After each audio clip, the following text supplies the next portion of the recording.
About 2 hours reading on healthcare and watching interviews that our representatives give to reporters or on the radio. And it's really been interesting over the last 2 weeks how the terms of the debate have changed. So now we're talking, I'm just going to read one quote from a representative. I love this one. What's so wrong with allowing a public option to compete alongside private insurance?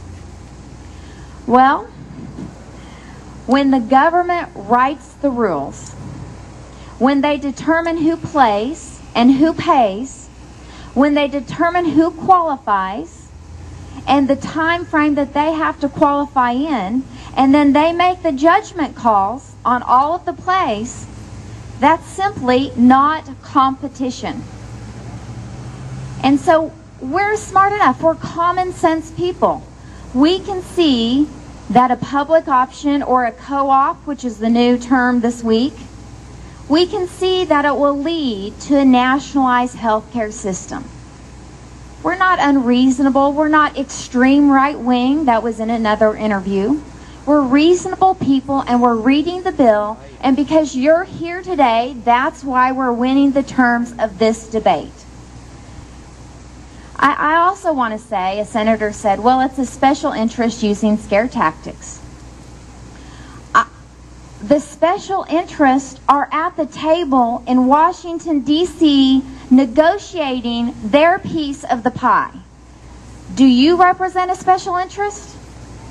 No, my special interest are my 3 kids at home, and I know that's where your heart is too.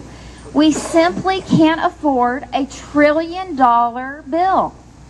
And I want you to pay attention that when the Congressional Budget Office sends out a memo doing a cost analysis on the bill, do you know who sets the terms of what they analyze? The committee staff. And some of these CBO memos are coming out, and they don't include the cost of government administering the program.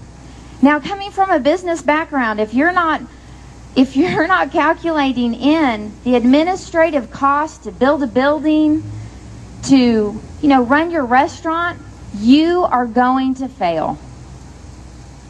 So I just want to thank you. I want to encourage you to sign the petition today, because we want to support health care reform. We need to contain cost.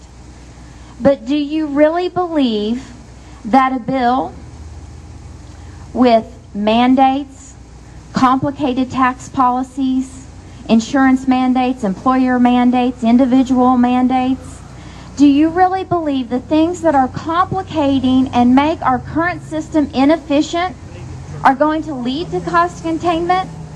Or do you think they're going to lead to more waste and inefficiencies? So I want to encourage you, before you leave today, I want you to sign the petition, and I also want you to go home today and call Senator Lincoln, Senator Pryor. I want you to call your congressman and say, we want health care reform, but we want health care reform that makes sense. We want portability, accessibility, and affordability. So I just want to thank you all for coming out here today, joining with us. We appreciate you joining us. If you have any questions, please visit with me afterwards. And again, I just want you to give yourself a round of applause, because you are the reason we're winning the debate in healthcare.